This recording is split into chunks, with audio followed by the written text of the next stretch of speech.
બાબરામાં police કર્મી દુષ્કર્મ મામલો. બાબરામાં 14 વર્ષની દીકરી ઉપર નજર બગાડનાર આરોપી રવિરાજસિંહ ઝડપાયો.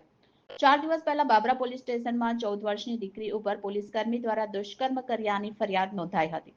આરોપી રવિરાજ ચૌહાણ વિરુદ્ધ પોક્સો એક્ટ મુજબ નોંધાઈ હતી ફરિયાદ. તારી માતાને હેરાન કરીશ કહી અવારનવાર 14 વર્ષની દીકરીને ધમકાવી 4 મહિનાથી કરતો હતો પરેશાન.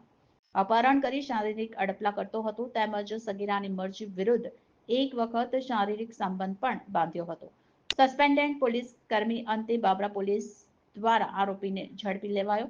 પોલીસે આરોપી રવિરાજસિંહ ચૌહાણને ઝડપી કોર્ટમાં રજૂ કરી 3 દિવસના રિમાન્ડ મેળવ્યા. હજુ પણ અમરેલીમાં 30 વર્ષીય યુવતી ઉપર દુષ્કર્મ ગુજારનાર સસ્પેન્ડેડ પોલીસ કર્મી મહેશ સોલંકી ફરાર.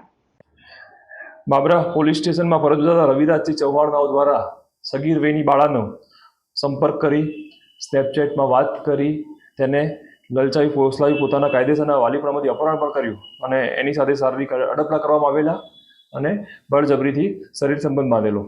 જે બાબતે બાબરા પોલીસ સ્ટેશનમાં પોક્સો તથા BNSની સંલગ્ન કલમો મુજબ ગુનો દાખલ કરવામાં આવેલ. ત્યારબાદ રવિરાજસિંહ ચૌહાણ નાઓદારને 2 તારીખના રોજ રાત્રિના અટક કરી તેને તપાસ દરમિયાન અને કોર્ટ પ્રોડક્શન કરી રિમાન્ડ કાર્યવાહી કરવામાં આવેલ છે. હાલમાં રવિરાજસિંહના 3 દિવસના રિમાન્ડ લેવામાં આવેલ છે અને આગળ તપાસ કાર્યવાહી ચાલુ છે. રિપોર્ટર ભાવેશ વાઘેલા, અસ્મિતા ન્યૂઝ, અમરેલી.